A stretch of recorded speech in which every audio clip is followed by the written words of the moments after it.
um momento em que o escritor amadurece de verdade, que é quando ele percebe que a história não é só sobre o que acontece, mas sobre aquilo que ela revela. E é aqui que entram dois elementos importantes, o símbolo e o arquétipo. Só que existe um risco enorme nesse caminho. O escritor descobre arquétipos e, em vez de aprofundar, ele simplifica. Em vez de ele dar a alma, transformar esse personagem em algo mais profundo, ele coloca uma etiqueta e o personagem vira uma caricatura. E hoje eu quero te mostrar como usar escrita simbólica e arquétipos do jeito correto, para que você possa dar mais profundidade, unidade para sua narrativa, sem transformar os seus personagens em um tipo somente, sem escrever uma história artificial.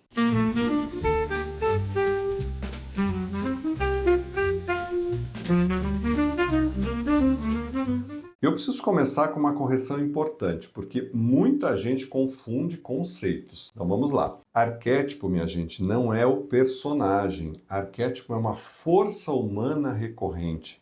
É um padrão de energia psíquica que aparece em qualquer pessoa. E essa força interna, ela pode aparecer de um jeito construtivo ou de um jeito destrutivo. O problema não é ter arquétipos, o problema é ser possuído por eles.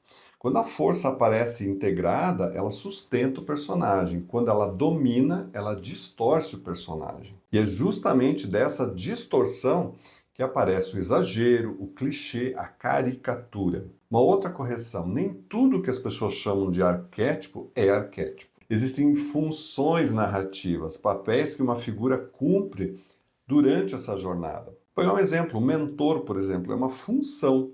É alguém ou algo que provoca uma transformação. E pode ser, não precisa ser necessariamente uma pessoa, não precisa ser um personagem, mas pode ser um personagem, um inimigo, pode ser um livro, uma ausência, uma perda. Quando você entende função, você para de copiar a forma. Sombra é outro elemento. A sombra também costuma ser mal usada. Sombra não é um personagem mau, não é um personagem pronto para você colocar lá do lado de fora ou do lado de dentro. Sombra é muitas vezes o aspecto distorcido dessa força interna quando ela domina, de forma negativa. Todo arquétipo tem uma sombra. Vou colocar alguns exemplos para você entender. Por exemplo, o cuidador. Ele pode virar controlador e manipulador. O sábio, que é tão bem visto, pode ter um julgamento muito frio, uma superioridade exagerada. O próprio guerreiro, ele pode se tornar agressivo e um combatente permanente. O criador pode ser perfeccionista demais, isso paralisa toda a ação dele. O explorador, que é tão bem visto também, pode ter a incapacidade de se comprometer de verdade, porque ele está sempre explorando, né? Então isso sim é escrita simbólica madura. E isso impede que você caia na caricatura. Então vamos agora para um mapa prático. Primeiro, pare de se perguntar qual é o arquétipo do meu personagem. Comece a perguntar qual é a força que está em conflito dentro dele. Personagem profundo não é um arquétipo bem representado. O personagem profundo ele é alguém atravessado por forças internas que estão competindo aí, que puxam inclusive em direções diferentes. Segundo, dê um preço para essa força. Toda força construtiva tem um risco destrutivo quando ela passa do ponto, isso que eu já falei antes. A coragem, por exemplo, pode virar uma imprudência, o cuidado pode virar um sufocamento, a busca por verdade vira uma arrogância, a disciplina pode virar rigidez, a liberdade pode virar uma fuga. Se você não coloca esse preço, vira uma propaganda. E a gente sabe que a propaganda não emociona. Terceiro, mostre a força por decisão sob pressão, não por discurso. O que revela um arquétipo não é a fala do personagem dizendo sobre quem ele é. É a escolha dele quando o custo é muito alto. Você descobre o cuidador quando ele precisa escolher entre cuidar e se preservar. Você descobre o governante quando ele precisa escolher entre controlar e confiar. Você descobre o sábio quando ele precisa escolher entre verdade e o conforto. Você descobre o rebelde quando ele precisa escolher entre destruir e construir algo melhor. E esse tipo de escolha é o que cria profundidade simbólica de verdade. E agora entra o símbolo, verdadeiramente o símbolo. Símbolo não é enfeite, símbolo é repetição com sentido. O que é um símbolo? Pode ser um objeto, um lugar, um gesto, uma frase, uma imagem recorrente. Quando isso aparece mais de uma vez e ganha peso, você está escrevendo uma segunda camada. Mas cuidado, simbolismo forçado, ele é um caminho mais curto para tornar tudo muito artificial. Se o símbolo está gritando, olha como eu apareço aqui, olha como eu sou profundo, ele vai virar só uma decoração, ele não vai ser profundo coisa nenhuma. O símbolo bom, ele é discreto, mas ele é consistente. Ele nasce do mundo do personagem e acompanha a transformação dele, está sempre lá. Agora, sinais claros de que você está caindo na caricatura. Vamos lá. Primeiro, o seu personagem fala como um conceito. Ele parece mais um manifesto de alguém do que uma pessoa real. Segundo, ele reage sempre do mesmo jeito. Ele não tem contradição, não tem conflito interno, não tem escolha difícil. Terceiro, ele não paga o preço.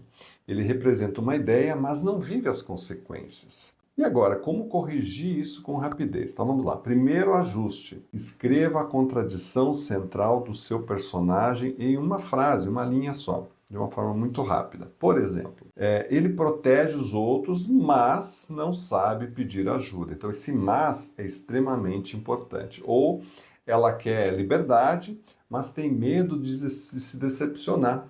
Então veja que essa contradição ela impede um rótulo, porque essa pessoa é real, né? A pessoa é como uma pessoa real. Segundo ajuste, escreva a forma construtiva e a forma destrutiva da força principal desse personagem. De um lado a virtude, do outro o excesso. Isso te dá uma régua para saber quando ele está integrado e quando ele está dominando. Terceiro ajuste, escolha um símbolo simples para acompanhar esse conflito. Pode ser um gesto recorrente, um objeto, um hábito, um lugar. Algo que possa acontecer de novo sem parecer uma coisa colada, uma coisa forçada.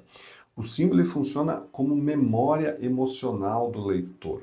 E eu quero deixar ainda um exercício prático para você. Então, pegue um personagem seu e responda 3 coisas. Primeiro, qual é a força arquetípica que mais aparece nele? Expliquei como é que você acha isso. Segundo, qual é o risco destrutivo dessa força quando ela domina? E terceiro, qual é a escolha sob pressão que vai obrigar esse personagem a integrar essa força, em vez de ele simplesmente ser controlado por ela? E eu garanto para você, se você fizer isso de forma honesta, o personagem ele ganha profundidade sem virar essa caricatura. E aqui está a ideia final que eu quero deixar para você. Quero que você guarde isso. Arquétipos não servem para encaixotar personagem. Eles servem para revelar o conflito humano. Quando você usa o simbólico do jeito certo, seu texto ganha unidade e o leitor sente que existe algo maior sustentando essa história. Mesmo que ele não saiba explicar o que é, mas ele sente que tem algo profundo ali e que ele consegue se identificar. Vídeo 7, parte C. E se você quer ajuda para aprofundar personagens e fortalecer a camada simbólica do seu livro sem perder a naturalidade, eu recomendo uma leitura crítica que vai enxergar isso com clareza. Ela aponta onde está raso, onde está forçado, onde o símbolo pode entrar com mais precisão. Isso tudo pode ser verificado. E se você quiser essa orientação, tem um link aqui embaixo no nosso WhatsApp, atendimento direto, com pessoa de verdade, não é robô, onde você pode contar o seu projeto e a gente direciona você para o próximo passo, para que você tenha o seu texto melhorado, mas também o seu livro publicado. E agora me fala aqui nos comentários, qual é a sua maior dificuldade hoje? É criar contradição interna? É dar preço para a força do personagem? Ou é usar o símbolo sem forçar? Comenta lá que a gente responde. Um grande abraço, até a próxima.